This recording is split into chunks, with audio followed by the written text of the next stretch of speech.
Yo, back to work on the Altezza. Got the Neo V2 bumper right here. Last episode we got new tires on these 17x8 AVS Model 5s. Let's go ahead and mount those.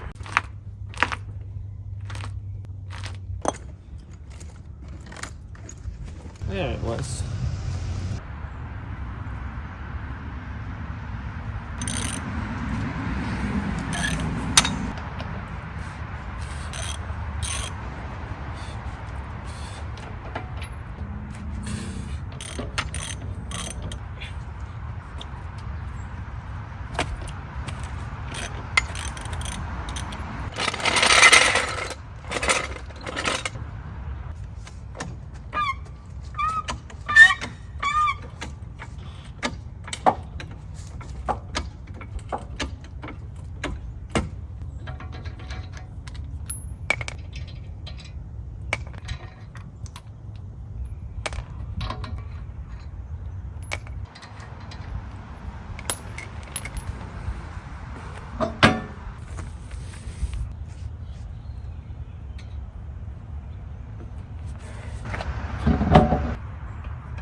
Alright, we got the new wheel and tire on. This is a 17x8 plus 35 with a 245 on it. And then this one looks similar at first, but when you look from this profile, you can see it's a lot less aggressive. 17x7 plus 45. And now for something I'm probably the most excited for, this reproduction Neo V2 front bumper. Let's unpack this thing.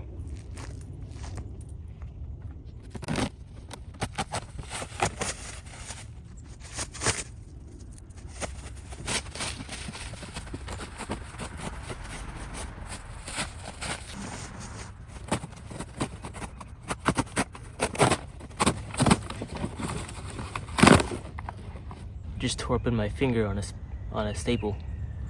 Should have been more careful.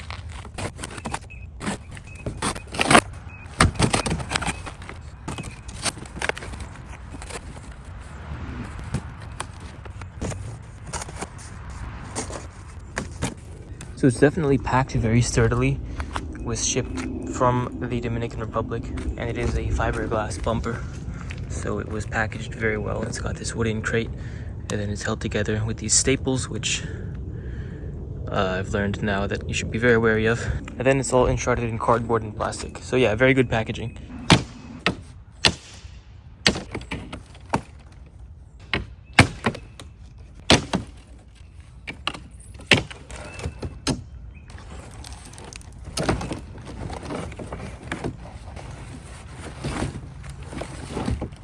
Now we have the bumper free. It looks so good already and still wrapped up in packaging.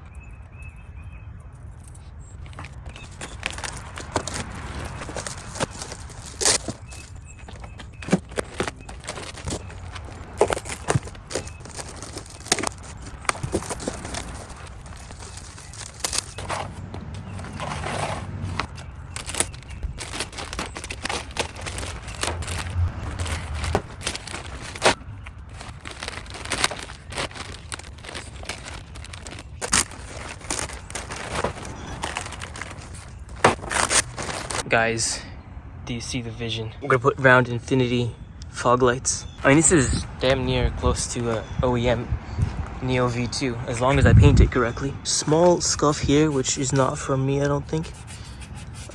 Should be fine though. Honestly, it looks very straight. Hopefully it mounts up with no issues. Comes with the mesh inserts already in here. I might try to swap this out. I don't know, I don't think the OEM Altezza grill actually fits. So I'll run this grill, and then I will add a Gazoo Racing badge on it. For those who know or don't know, the original Toyota Gazoo Racing was Altezza's racing over in the UK. The GR badge fits on this car. All right, let's pop the hood and see how we can remove this bumper.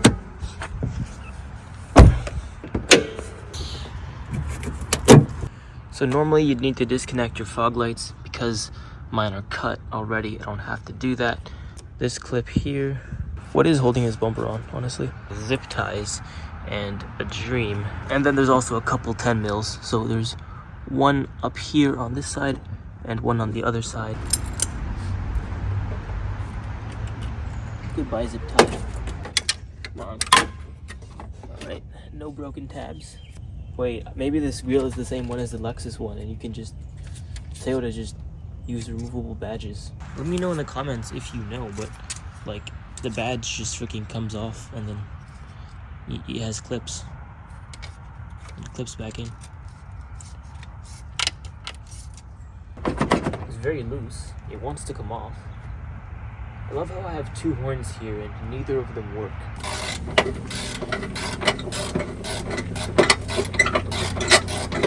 Got it. Ooh.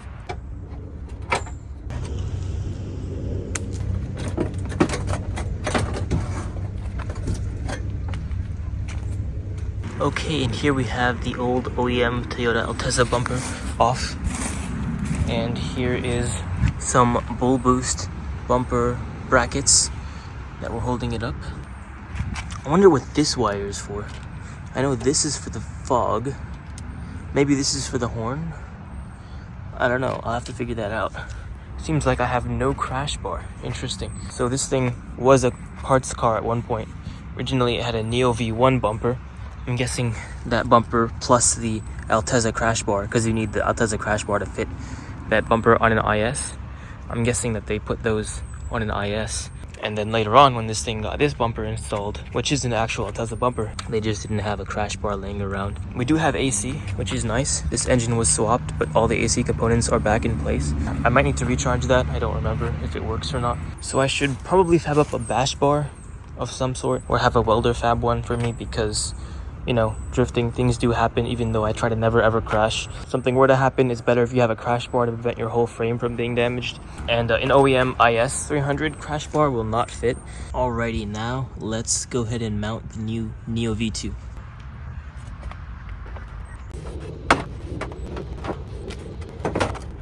Doesn't seem to be fitting as well as I was hoping. This bumper really does not want to make things easy on me. As soon as I get one side in, the other side comes out.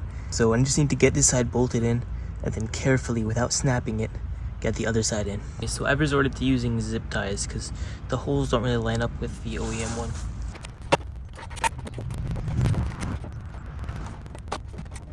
Okay, I got it mounted up, unfortunately, because it is fiberglass and very brittle. We have a little bit of cracking over here and somewhat decently sized crack right there just from trying to get it on. So that's very unfortunate, but it is what it is. A little bit of Bondo should fix that, if it even needs fixing. Oof. Look at that. Okay, so it's pretty straight. I need to work on this area a little bit, get that looking better. Overall, it fits pretty well. Yeah, not bad. Let's go ahead and trim these zip ties.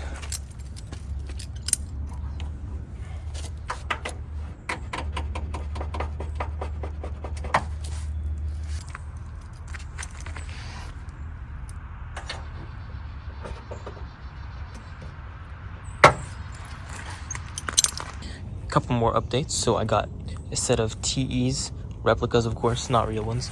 These are Motegis. I'll run them on the rear as drift spares.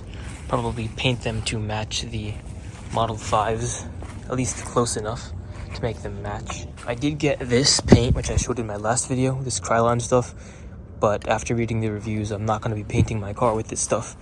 Amazon did give me a refund for it, which is good, and I'll be using some actually cheaper Rust-Oleum paint cans, which have much better ratings and should be a much smoother spray. But since I have these cans anyway, I'm going to go ahead and test them on this extra TRD side skirt I have. Don't worry, it's not a real one.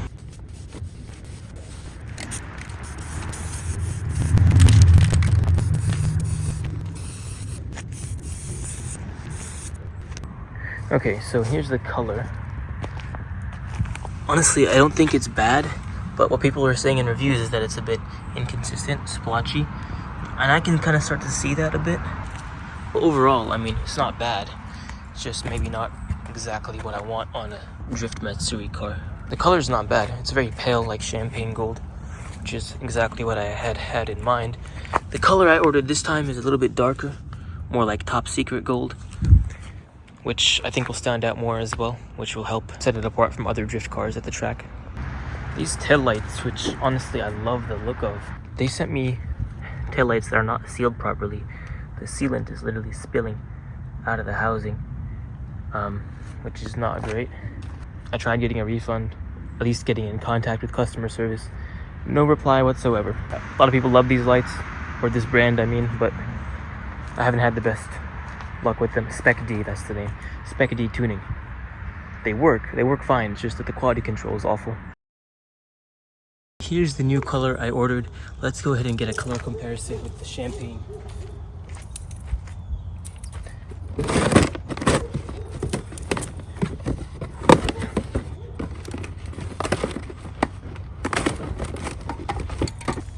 The cap is definitely much more shiny.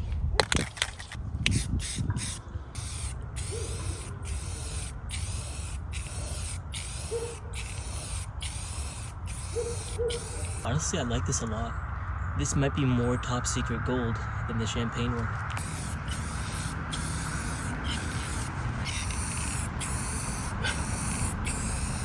And the can is spraying much cleaner as well. Definitely much shinier color. But honestly, I don't think it's too gaudy compared to the champagne gold. You know what? I might even run this without clear coat. That might be a bad idea actually, because it'll fade in the sun. Although for a lighter color, it should reflect most of the sunlight.